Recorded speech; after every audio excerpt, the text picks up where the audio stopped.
বেশ অনেকদিন যাবতই বৃষ্টি হচ্ছে। তার ভিতরে একদিন বিরিয়ানি খাবো না তা তো হয় না। মাকে বলেছিলাম চলেন আমরা একদিন বিরিয়ানি খাই। তো যেমন কথা তেমন কাজ। মা আজকে সকালবেলা মাংস নামিয়ে ওটাকে ভিজিয়ে রেখেছে। আর আমাকে বলেছে রান্না করতে। তো এই তো আমি পেঁয়াজ ভেজে নিলাম বেরেস্তা করে। আর বাকি কিছু ভাজা পেঁয়াজের ভিতরে এক্সট্রা মসলা দিয়ে দিচ্ছি। আসলে বিরিয়ানির প্যাকেটের মসলায় ওটাতে হয় না। আমার কাছে কম মনে হয়। এইজন্য আমি এক্সট্রা মসলা দিয়ে দেই। যাতে বিরিয়ানিটা খেতে আসলে আরো একটু বেশি মজা হয়।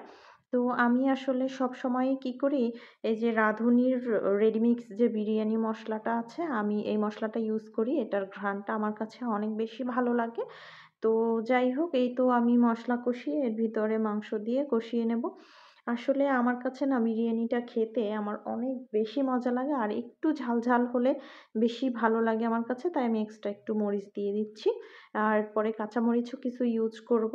তো আমাদের বাসায় আমি আর আমার দেবর বিরিয়ানিটা বেশি পছন্দ করি। আমার মা, আমার হাসব্যান্ড, বাবা, শ্বশুর এরা একটু খায়, তবে একটু কমই খায়। আ আমার মতো আসলে পছন্দ একটু খুব কমই করে। দেখা যায় আমি প্রতিদিন একবেলাও বিরিয়ানি খেতে পারি। তো যাই হোক, আমার মতো কে, কে বিরিয়ানি পছন্দ করেন কমেন্ট বক্সে জানাবেন, হ্যাঁ? তো যাই হোক, এই তো আমার মাংস কষানো হয়ে গেছে। আমি এটাতে পানি দিয়ে ওটা সিদ্ধ করার জন্য ঢেকে রেখে দেব। এর ফাঁকে হলো আমি আমার আরো কত বাসায় কাজ থাকে, ওই কাজগুলো সেরে নিচ্ছিলাম। তো যাই হোক, আমি আজকে বিরিয়ানি রান্না করতে নিয়েছি, তার ভিতরে একটা ঘটনা হয়েছে। সেটা হলো বাসায় টক দই নাই। তো কি করার? আমি সকালবেলা এই যে গরুর দুধ সেটা জাল করে এটাতে লেবু দিয়ে রেখে দিয়েছিলাম। ওটাই পরে একটু টক দইয়ের মতো হয়ে গেছে। আপনারা এই ট্রিক্সটা ফলো করতে পারেন। এটা খুব উপকারী।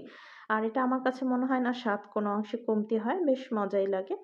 তো আমি মাংসটা একপাশে বসিয়ে দিয়ে এরপরে চিন্তা করলাম পোলাওটা রান্না করে ফেলি। মানে রাইসটা যেটা তো অনেকেই কি করে রাইসটা পানির ভিতরে তেল মসলা দিয়ে ওটাতে চালটা সিদ্ধ করে দেন সেঁকে নেয়। কিন্তু আমি সেটা কি করি না।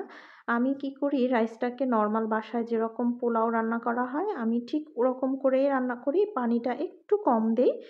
যাতে রাইসটা একটু ঝরঝরে হয়। আর হলো যখন পরে বিরিয়ানির মাংস দিয়ে দমে দিব, তখন মাংসের যে তেলটা থাকে ওটাতে আসলে একটু ঝোলটা থাকে, ওটাতে একটু সিদ্ধ হয়।